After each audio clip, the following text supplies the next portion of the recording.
Emisioni Radio Focus. Debate, kronika, analiza dhe lajmet e fundit nga vendi, rajoni dhe bota. Përshëndetje të nderuar dëgjues, jeni në emisionin Fokus në programin e parë të Radio Kosovës. Me ju në vazhdim jam unë, Berjan Mustafa.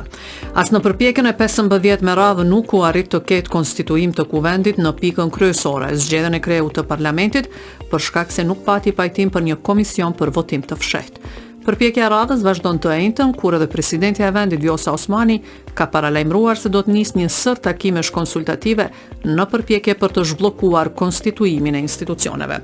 Për të diskutuar rreth kësaj teme në studio kemi Besfor të Recaj, profesori së drejtës ndërkombëtare në Universitetin e Prishtinës. Zoti Recaj, faleminderit që jeni pjesë e studios.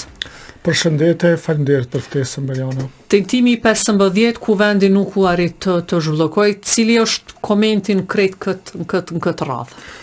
Po nuk e di çfarë komenti, sepse konkretisht them këto me për arsye se edhe debati veç u shter në shoqërinë e Kosovës, si në media, ashtu edhe në të përditshmën e gjithë qytetarëve të Kosovës, duket që preokupimi kryesor dhe zhvendosja e vëmendjes nga çdo aktivitet tjetër është bërë në drejtim të asaj se çka po ndodh në kuvendin e Republikës së Kosovës, dhe ajo çka mund të them është për momentin, edhe ajo çka mund ta shohun ndoshta si qytetari i Republikës së Kosovës, është se megjithatë ka ardhur deri te një situatë, një mërzitje nga ana e popullatës, mund të themi ndoshta dikush edhe një zhgënjim i popullatës në përgjithësi me ato se çka po ndodh në kuvendin e Republikës së Kosovës nga të zgjedhurit tanë, pra, cilët kanë përgjithësi që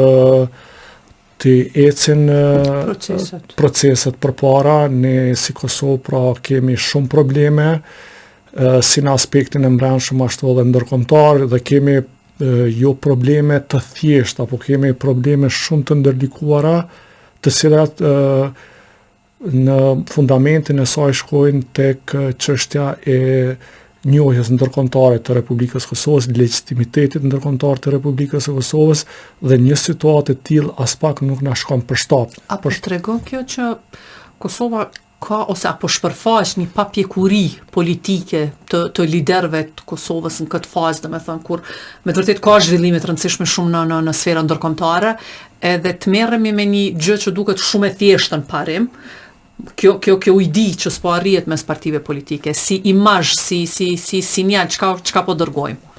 E vërtet, unë pajtohem plotësisht me juve që ne pajtohemi edhe qytetarët pajtohen kur janë në agjendë çështje të ndërlikuara, të cilat ndoshta kërkojnë konsensus më të gjerë, dhe që duhet të merren vendime që shkojnë ndoshta përtej një normaliteti të punës në Kosovë.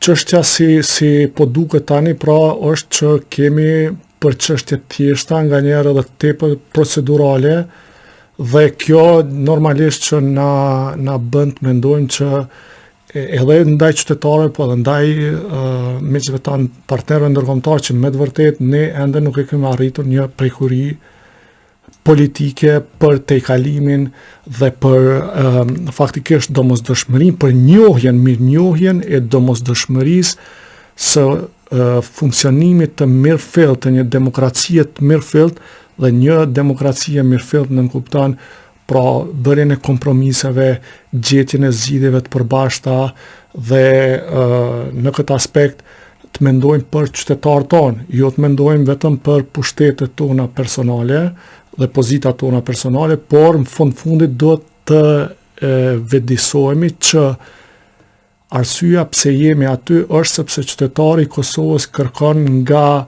veprim konkret nga ana e të zgjedhurit të tyre, dhe se çdo veprim ose mos veprim që ndodh brenda atyre institucioneve ka një konsekuencë që mund të jetë e vogël, një konsekuencë që mund të jetë e madhe, dhe sidomos këtu, pra, situatat që janë të vazhdueshme, edhe pse mund duket një konsekuencë e vogël, ndoshta një çështje e vogël teknike, mirë, po nëse prolongohen në pafundësi ose sa më shumë që prolongohet zgjidhja e tyre, vetëm se rritet edhe konsekuenca, pra dëmi e potencial që mund t'i shkaktohet Kosovës, vendit, si në brenda, sikurse edhe në arenën ndërkombëtare. Po. Si shpjegohet zoti Recaj fakti që liderët kosovare kanë gjithë këtë komoditet, do me thonë kemi kalu 3 muajin e mbajtjes së zgjedhjeve dhe nuk po arrim ta konstituojmë kuvendin.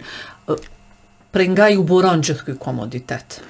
Përbes, është një çështje kështu e bukur e vështirë se cili kjo është çështje ontologjike, domethënë edhe në kuptimin që në analizën e situatës ka të bëjë edhe ndërtimi brendshëm i atij që e analizon, që e sheh, kështu që nga këndvështrimi im personal nuk mund ta kuptoj pse kemi barikadim të tillë, nuk e kuptoj, nga këndvështrimi nuk mund t'i jap përgjigje të saktë, sepse këtë përgjigje ma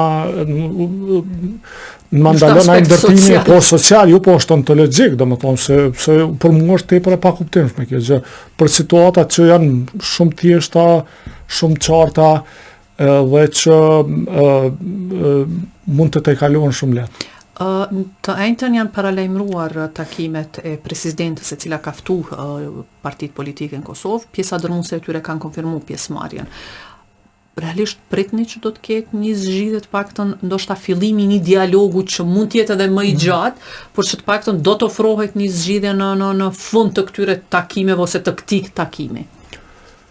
Unë po shpresoj se zgjidhja mund gjendet kur të dojnë, ku të dojnë, çfarë ambienti, po në këtë rast po shpresoj që edhe është e mirëseardhur përpjekja e presidentës që të paktën të bëj bashk partitë politike, përkundër asaj që kompetencat e saj janë bukur të kufizuara, gjithsesi institucioni presidentit e ka atë përgjegjësinë e ruajtjes integritetit institucional dhe institucioneve të karakterit kushtetues të Republikës së Kosovës, por unë jam skeptik që mund të arrihet në këtë takim një zgjidhje e pranueshme. Ka mundësi që për mendimin tim do duhet kemi involvimin e instancave gjyqësore, siç është gjykata kushtetuese e Kosovës, e cila ka kompetencën, mund të ushtrojë për mendimin tim jurisdiksionin që të ndërhyjë dhe ta zgjidh këtë ngërç politik të panevojshëm pra që kanë. Është i vendimi i gjykatës kushtetuese mbi të cilën partisë të parë fituese në vend i takon kryeparlamentari. Por në këto situata, me këtë 48 orësh që po përsëritet vazhdimisht po thirret seanca, a ka mundësi që gjykata kushtetuese së pari të dërgohet një vendim i tillë, edhe ndoshta të riinterpretohet një vendim i tillë, sepse është vendimi që është marrë në 2014, por që sot 11 vite nuk duket që po funksionon, po krijon një farë hendeku, një farë blokade. Unë po e shoh atë se problemi nuk është tek formimi pastaj i qeverisë, por problemi kryesor që po e bllokon situatën është çështja e kryeparlamentarit. Emri i kryeparlamentarit. Pastaj në momentin që zgjidhet kryeparlamentari, pastaj kemi edhe afate të caktuara kushtetuese dhe rrjedhimisht cilat i ka sqaruar vendimi paraprak të cilën e përmend gjykatës, dhe pastaj unë e shoh që rrjedhja e procesit do duhet ishte më e lehtë, paktën edhe më e qartë. Problemi është tu dhe që buron edhe çështja e votimit fshehtë, edhe që është dërgu në gjykatën kushtetuese nga partitë deri tash që kanë qenë opozitare. Unë mendoj që nuk është problemi aty, është dashur me dërgu çështje tjetër në gjykatën kushtetuese, sepse burimi i gjithë kësaj procedure është emri i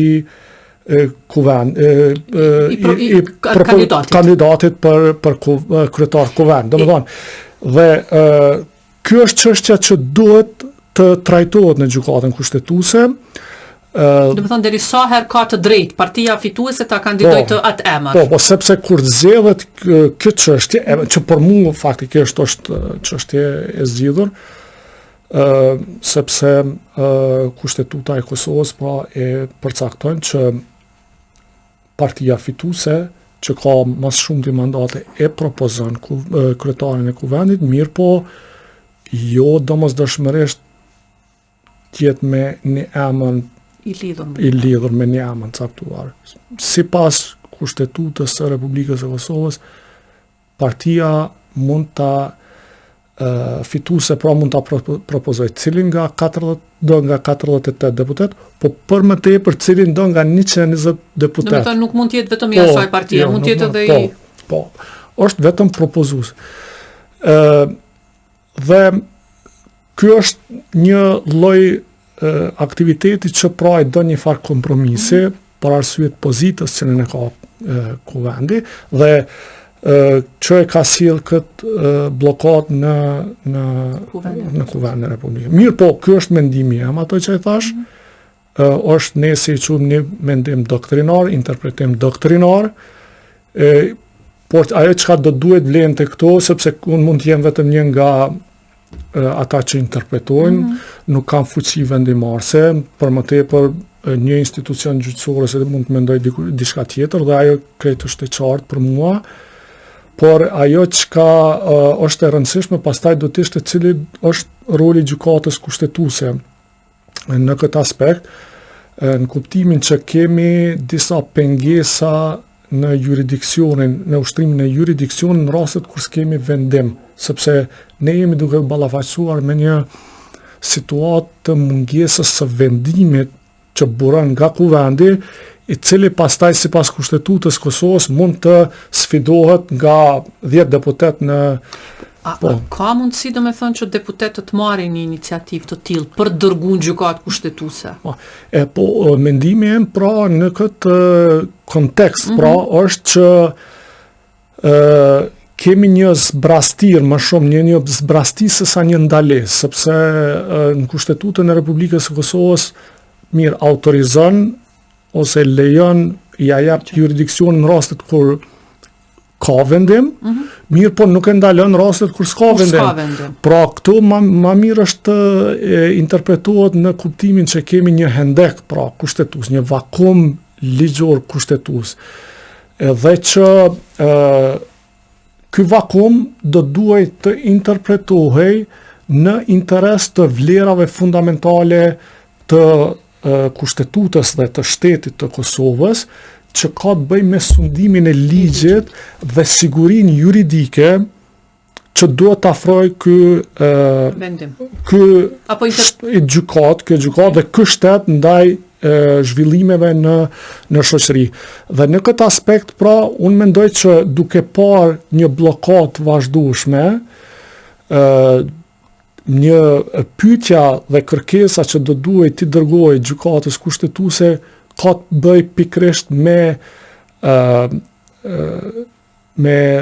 çështjen e të drejtës së partisë fituese dhe a lidhet me një emër konkret, a është ai propozim final për një emër, apo nuk është, apo duhet partia fituese të gjejë një kompromis prej emrave të vet apo të tjerëve në kuvend, që mund të jetë një person më unifikues kështu me radhë. Domethënë që sepse problemi është që partia fituese po e interpreton, njëjtë sikurse edhe unë që e interpretoj, e interpreton nenin kushtetues si e drejtë absolute për të propozu dhe duke personalizu me emën konkret në kuptimin që partit tjera do t'ja votoj me patjetër. Partit opozitare po interpretojnë në kuptimin ma fleksibil në atë që jo secili kandidat që e propozojnë ata do t'i miratohet nga...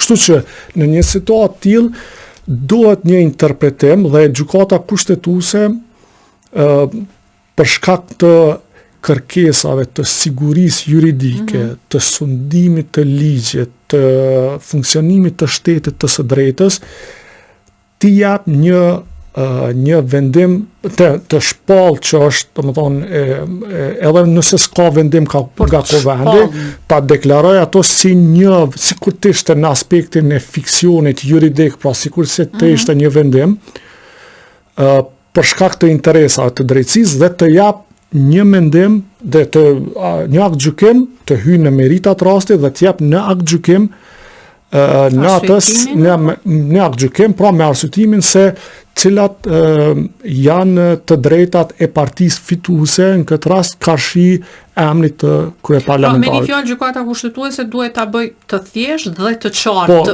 pa lënë interpretime të mundshme nga partitë. Ashtu është. Po problemi nuk është problemi se çfarë interpretimi pastaj do të jetë, po problemi është kryesor, a ka juridiksion gjykata apo nuk ka juridiksion gjykata. Se mendoni që kjo lajthitje mund të jetë e çështja e juridiksionit të gjykatës kushtetuese? Po sepse nuk ka pas situatë të tillë? Nuk ka pas situatë të tillë, edhe e dyta nuk Kushtetuta e Republikës së Kosovës e autorizon gjykatën që të shqyrtoj kërkesat që vijnë nga deputetët ose nga kuvendi, institucione tjera, kur ka vendim. E qartë. Ne po ballafaqohemi me dhe domethënë çështja është a mundet me vendos gjykata kushtetuese juridiksionin në këtë rast, sepse shumë lehtë gjykata kushtetuese mund ta interpretojnë, nëse shkon një kërkesë, mund ta interpretojë s'ka vendim të kuvendit, nuk kam juridiksion. Mirë po, gjykata kushtetuese për mendimin tim, në një situatë të tillë do të vendosë që ka juridiksion edhe pse s'ka vendim për shkak bllokimit konstant të vazhdueshëm dhe po ashtu të referohet edhe praktikës ndërkombëtare.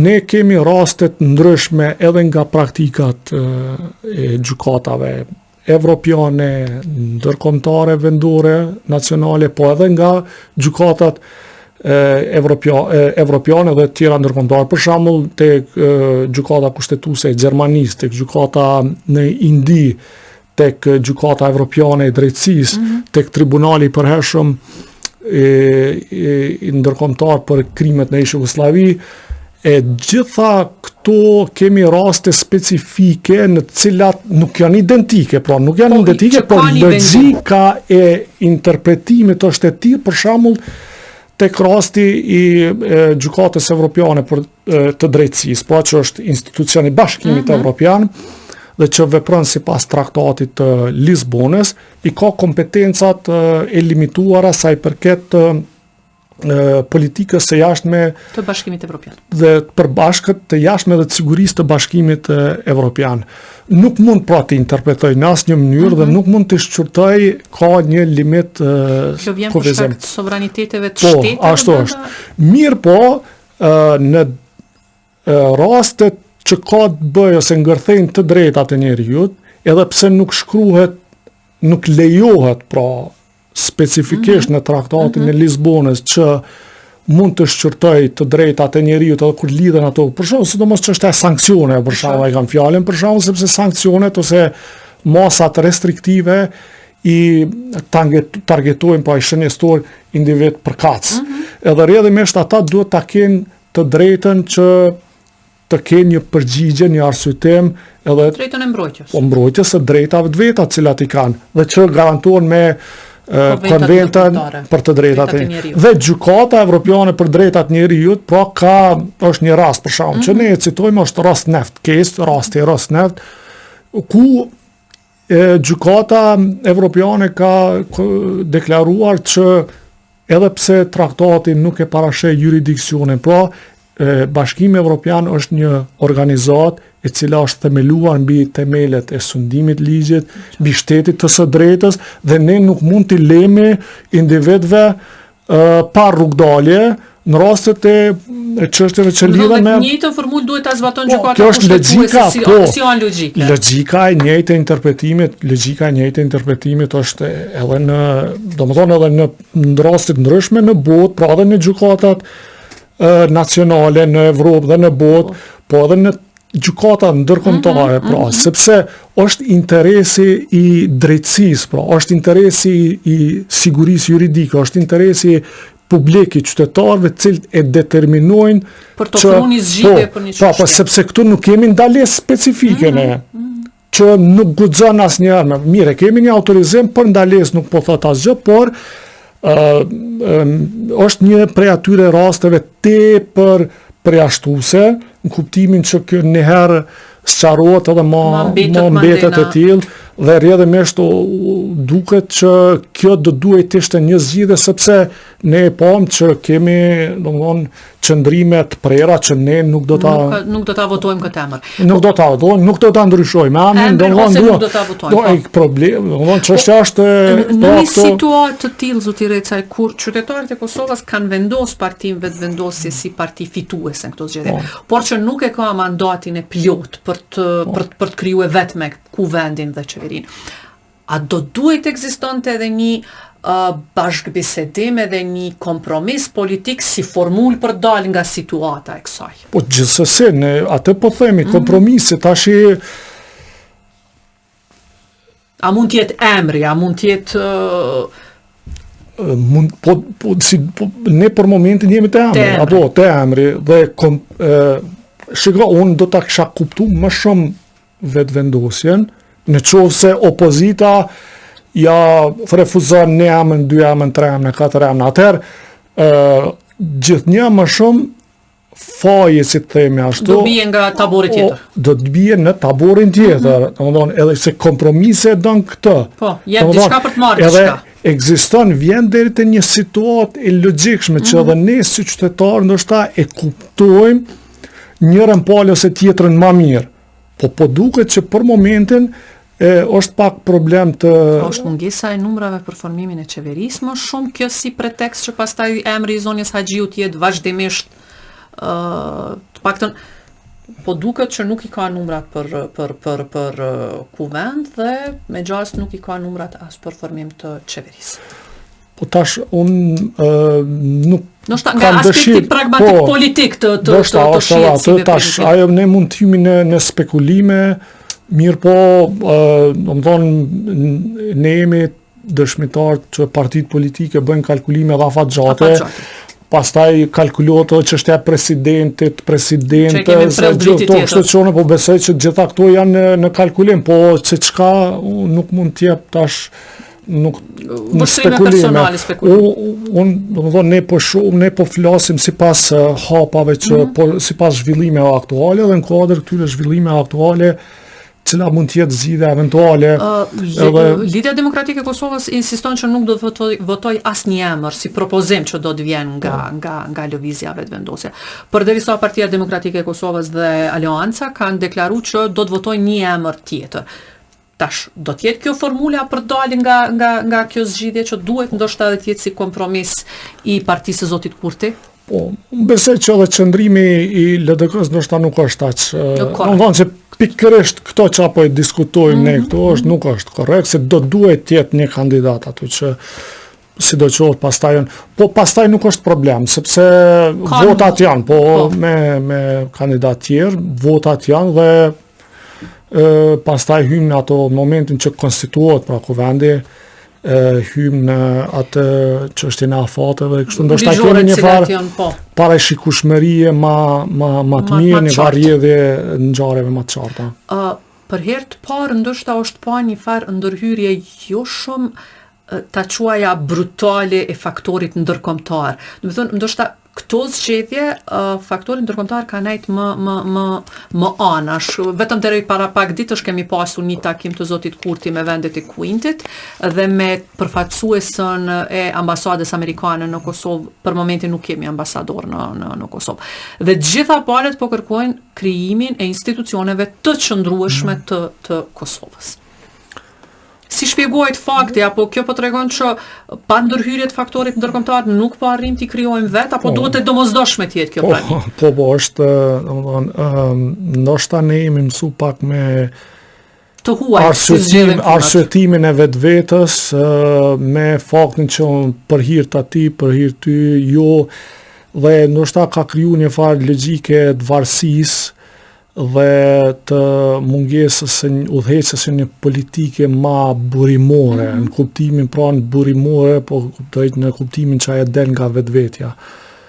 Dhe unë e shoh tërësisht pozitive mos ndërhyrjen e ashpër në kuptimin pra direkte të bashkësisë ndërkombëtare në krimin ose zgjidhjen te kalimin e krizave të caktuara kështu, sepse ne duhet të mësohemi. Tash ne pra e festojmë 18 vjetorin pavarësisë vitin tjetër, kështu që jemi më të ra.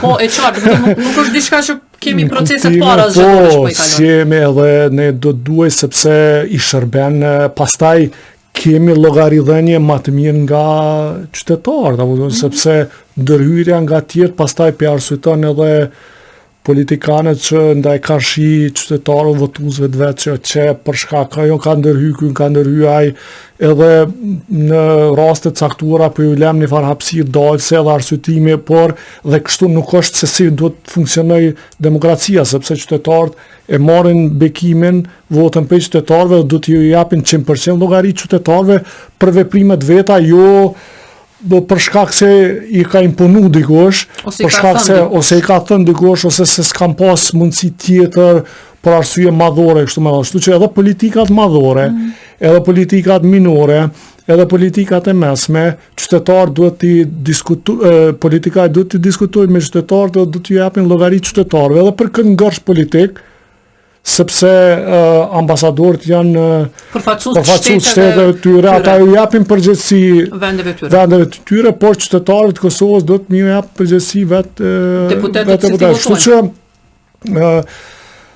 ndoshta është edhe kjo në kuptimin afatgjatë, pra unë e shoh si mirë një krizë momentin që nuk është e përshtatshme, nuk është momentin më të përshtatshëm të mundshëm si rezultati i politika ndërkombëtare, por edhe na vetë si Kosovë, në aspektin ekonomik, po jemi mbrapa me trendet e vendeve tjera. Trajonit e kam fjalën se mos të krahasojmë, domethënë edhe në aspektin relativ për GDP, për shembull, për kohë banore kemi edhe si GDP të përgjithshme jemi bukur mbrapa në zhvillim ekonomik, edhe në zhvillime tjera.